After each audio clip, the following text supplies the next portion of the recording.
biasa. Dan proses ini sudah berjalan hampir 2 bulan. Memang kendala kita medan yang berat, sehingga material berat untuk dibawa ke sini. Dan ini kami kerahkan personil lebih banyak lagi dari jajaran Korem sendiri. Selama ini Kodim yang terlibat untuk sebagai perwujudan karya bakti kami dalam mengagak hidupkan juga.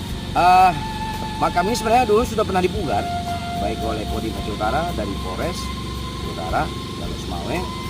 Cuman karena memang saat itu saya lihat kondisinya hanya keramik biasa, terus saya ambil contoh makam Singadin di Sumedang, kita ganti dari granit, baik makamnya nanti ada kaligrafi dengan dari marmer lantainya, masuk pendoponya itu kita bikin motif Aceh dari rangka bajaringan. Karena kalau dari kayu di sini banyak rayap, lama-lama bisa keropos.